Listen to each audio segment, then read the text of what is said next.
Praise the lord. మన ప్రభు రక్షకుడైన యేసుక్రీస్తు ప్రశస్తమైన నామములో మీ అందరికీ ఈ కార్యక్రమాలు వీక్షిస్తున్న ప్రతి ఒక్క కుటుంబాలకును మా పరమ యెరూషలేం మినిస్ట్రీస్ ద్వారా హృదయపూర్వకమైన వందనాలు తెలియచేస్తున్నాం. ఈ పూట దేవుని వాక్యాన్ని మనం ధ్యానించుకుందాం. పరిశుద్ధ లూకాసు 2వ అధ్యాయము 35వ వచనాన్ని మనం చదువుతున్నాం. మీ నడుములు కట్టుకొని ఉండుడి, మీ దీపములు వెలగనీయుడి. ఈ వాక్యములో మీ నడుములు కట్టుకొని ఉండుడి, మీ దీపములు వెలగనీయుడి. చూడండి, ఈ వాక్యము చేత ప్రభు మన వాక్యములతో మనం దర్శిస్తున్న మాట, సంఘములో సహవాసములో ప్రభువుని వెంబడిస్తున్నటువంటి ప్రతి ఒక్కరూ దేవుని వాక్యం ఇక్కడ చెప్తూ ఆత్మ సంబంధమైన విషయాలను మనకి తెలియచేస్తూ నడుము కట్టుకొని ఉండాలని, సంఘము ఆత్మీయతలో ఎప్పటికప్పుడు వెలిగించబడాలని దేవుని యొక్క వాక్యం యొక్క ఉపదేశము తెలియచేస్తున్న మాట. ఈరోజు మనము దేని విషయంలో నడుము కట్టబడి ఉండాలి, నడుము కట్టుకోవాలో ఆత్మ సంబంధమైన విషయాలు ప్రభు సన్నిధిలో కొన్ని విషయాలు మనం తెలుసుకుందాం.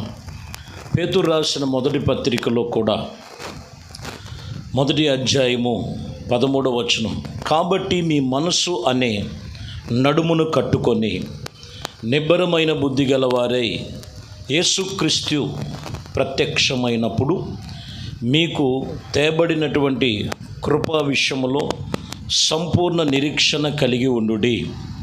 ఇక్కడ కూడా రాసిన మాటలు, నీ మనస్సు అనే నడుము కట్టుకొని దేవుని వాక్యము చేత మీరు వెలిగించబడాలని దేవుని వాక్యము తెలియచేస్తున్న మాటలు.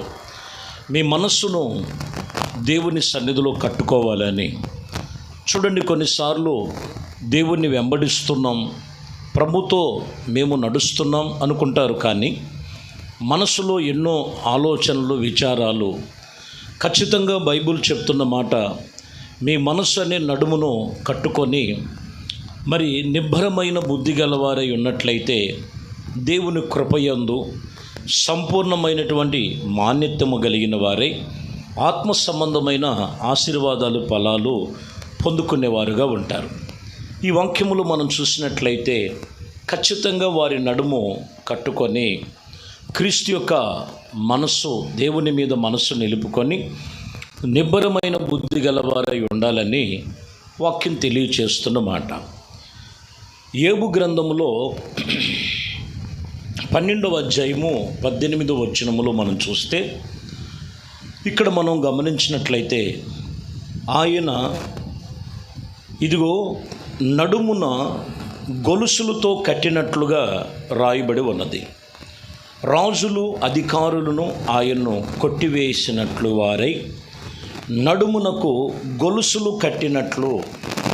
కొందరి నడుములు గొలుసులతో కట్టినట్లు. గొలుసులు దేనికి సాదృశ్యం? చూడండి, బంధించబడినటువంటి కాళ్ళు చేతులకి గొలుసులతో బంధించే ఉంటాయి. అలాగే నడుముకు కూడా గొలుసులతో బంధించే విషయంలో ఉంటాయి. దేవుని వాక్యం చెప్తున్న మాట, మన మనస్సు నిబ్బరమైన బుద్ధితో కట్టుకోవాలి, కానీ అపవాది చేత కట్టబడినటువంటి కట్లు, గొలుసులతో కట్టినట్లుగా వారి మనస్సు లేదా వారి నడుము అలాగ ఉన్నదని, నానా విధమైనటువంటి పరిస్థితులు కలిగి ఉన్నారని వాక్యం చెప్తున్నమాట. ఎందుకంటే నిబ్బరమైన బుద్ధి లేకపోతే మనసు లోకములో చెదిరిపోయి నానా విధమైనటువంటి ఆలోచన విధానాల్ని పాడు చేసుకొని వారి నడుమును బంధించినట్లుగా, వారి మనస్సును బంధించి నానా విధమైనటువంటి ఆలోచన విషయంలో చెదరగొడుతున్న అపవాది సాతాను బారిన పడుకోకుండా నిబ్బరమైన బుద్ధి గలవారై మీ మనస్సు అనే దేవుని వాక్యమనే వెలుగు చేత నడుము కట్టుకున్న వారై ఉండాలని దేవుని వాక్యం ఇక్కడ చెప్తున్నమాట. కీర్తన గ్రంథంలో కూడా 66వ కీర్తన 11వ వచనాన్ని మనం చదువుతున్నాం. ఇక్కడ మనం చూసినట్లయితే, నీవు బందీ గృహములలో మిమ్ములను ఉంచితివి, ఇదిగో మా నడుము మీద గొప్ప భారముతో పెట్టితివి. ఇప్పుడు ఈ నడుము మీద ఏమి ఉన్నదంటే భారం. అక్కడేమో గొలుసులతో కట్టివేశారు, ఇక్కడేమో నానా విధమైన భారాలు, ఎన్నో భారభరితమైనటువంటి పరిస్థితులు. అటువంటి వారిని ప్రభు పిలుస్తున్నాడు, ప్రయాసతో భారం మోసుకొనుచున్న సమస్త జనులారా అని. ఎందుకంటే బరువుతో భారముతో ఉండేటువంటి పరిస్థితి లోకానికి అనుసరించేటువంటి విషయములో సూచనలుగా కనపడుతున్నాయి. బరువుతో భారముతో నడుము మీద భారముగా ఉండినటువంటి అనుభవాలుగా, నడుము కట్టబడినట్లుగా కొన్ని విషయాలు, ఇవి కొన్ని భారమైనటువంటి పరిస్థితులుగా ఉన్నాయి. ఈ భారాన్ని తొలగించటానికి ప్రభు ఆయన యొద్దకు వచ్చి మంచి మనస్సు కలిగినటువంటి మాటల చేత, ఆయన వాక్కుల చేత పాపము నుండి, వ్యసనము నుండి, అంధకారపు చీకటి బలహీనతల్లో నుంచి విడిపించి వారిని తేలికపరిచి వారికి నిబ్బరమైన బుద్ధి కలిగి వారి దీపములు వెలిగించేటట్లుగా ప్రభు ఆయన కోరుకొని ప్రభు ఆయన యొద్దకు పిలుస్తున్నారు. కానీ కొందరు కట్టబడినటువంటి వారి నడుము గొలుసులతో కట్టబడినట్లు అపవాది చేత బంధించబడుతున్నారు. మరికొందరేమో భారముతో ఉన్నట్లుగా వాక్యం చెప్తున్నమాట. 69వ కీర్తనలో 23వ వచనాన్ని చదువుతున్నాం. వారు చూడకపోయినట్లు వారి కనులు చీకటి కమ్ముకొనగా వారి యొక్క నడుమునకు ఎడతెగని వణుకు పుట్టించుము. ఏం కలుగుతుందంటే నడుముకి వణుకు. అక్కడ నడుమేమో గొలుసులతో కట్టివేయబడి ఉన్నది, మరొక చోటేమో భారముతో పెట్టబడి ఉన్నది, ఇక్కడేమో వణుకుచూ ఉన్నది. వణుకు, ఏదైనా మాట వింటే వణుకు, ఏదైనా ఇదిగో వారు వినకూడనిది విన్నామేమో, లేకపోతే ఏం జరుగుద్దో అని భయాందోళన మధ్యలో ఉన్నటువంటి జీవితాలు. కొందరి నడుములు ఇదిగో అనేకమైన విషయములో వణికినట్లుగా, ఈరోజు ఆత్మ సంబంధమైన విషయములో నిబ్బరమైన బుద్ధి గలవారమై యేసుక్రీస్తునందు మనము లోబడిన వారమై ఉన్నట్లయితే ఆయన నీ ప్రతి భారాన్ని తొలగిస్తాడు. నీకు ప్రతిఫలం ఇచ్చేటువంటి దేవుడు. ఆయన పేరు నజరేయుడైన యేసుక్రీస్తు అని మీరు సత్యమును తెలుసుకోవాలి. యెషయా గ్రంథములో 20వ అధ్యాయము 2వ వచనములో, ఆ కాలమున యెహోవా ఇదిగో యెషయా ద్వారా ఇలాగు సెలవిచ్చినటువంటి మాటలు, నీ నడుము మీద గోనిపట్ట ఇదిగో నుంచి నీ పాదముల నుండి జోళ్ళు తీసివేయకుము అని చెప్తున్నమాట. నీ నడుము మీద గోనిపట్ట విప్పును, నీ పాదముల నుండి జోలును తీయవేయము అని చెప్పే మాట. అక్కడ నడుముకి ఏం కట్టబడి ఉన్నదంటే గోనిపట్ట కట్టబడినటువంటి స్థితి. ఆ పరిస్థితుల మధ్యలో వాక్యం చెప్తున్నటువంటి విషయంలో, ఎందుకంటే మనిషి యొక్క ఎన్నో శోధనలు, రోదనలు, వాక్యం చెప్తున్న మాట, ఎన్నో శ్రమలుగా ఉన్నాయి మానవ జీవితం. ఇవన్నీ కూడా ఎలా ఉన్నాయి అని అంటే, శరీర సంబంధమైనటువంటి ప్రతి విషయంలో ఆ భారభరితమైనటువంటి ఆ స్థితి నుంచి ఆ నడుముకి గోనుపట్ట కట్టినట్లుగా, నడుముకి గొలుసులు కట్టినట్లుగా, నడుము మీద భారము పెట్టినట్లుగా ఈరోజు వాక్యం చెప్తున్న మాట, ఇదిగో మీ నడుమునకు కట్టుకొనండి.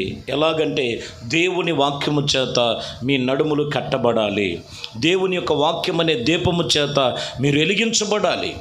మీ మనసు అనేటువంటి నిబ్బరమైన బుద్ధి కలిగి దేవుని యందు మీరు ఆ నడుమును దేవుని సన్నిధిలో నిబంధన చేసుకోవాలి. ఎందుకంటే వాక్యము 38వ కీర్తనలో రాయబడినటువంటి మాటలు మనము చూసినట్లయితే 7వ వచనాన్ని చదువుతున్నాం.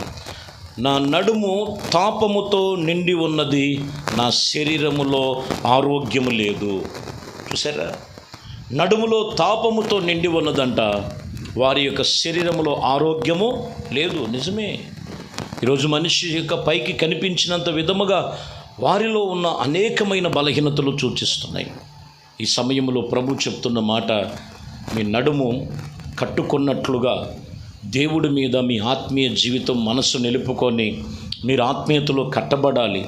అది రోగమైన, అది భారమైన, అది శాపమైన, అది లోపమైన, అపవాది చేత కట్టబడిన కట్లైన ప్రతి ఒక్కటి కూడా ఆయన తీసివేసి మీకు నెమ్మది, సమాధానం, విశ్రాంతి కలుగు చేయగలిగిన సమర్థుడు ప్రభు అయిన యేసుక్రీస్తునందు మీ నడుమును వాక్యం అనేటువంటి మనసు కలిగి మనము కట్టుకున్నట్లయితే నిబ్బరమైన బుద్ధి గలవారే మీరు జీవించినట్లు ప్రతి ఒక్కరూ కూడా మీరు సిద్ధపడి ఏ స్థితి మధ్యలో ఉన్నారో, ఏ పరిస్థితుల మధ్యలో మీరు కృంగి ఉన్నారో వాక్యము చెప్పినటువంటి రీతిగా మీరు అనుసరించి నడుచుకోండి.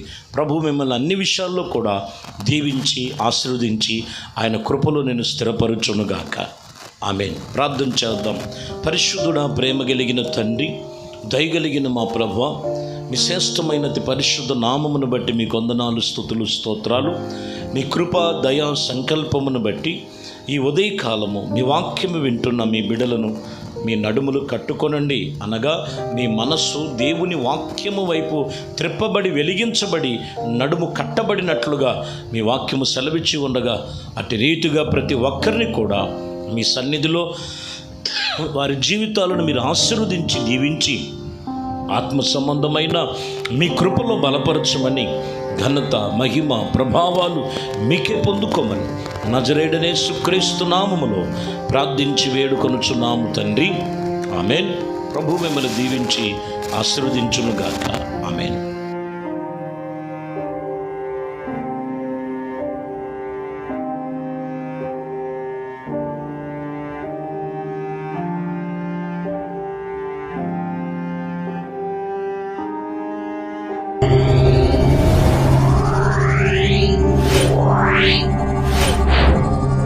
Yeah.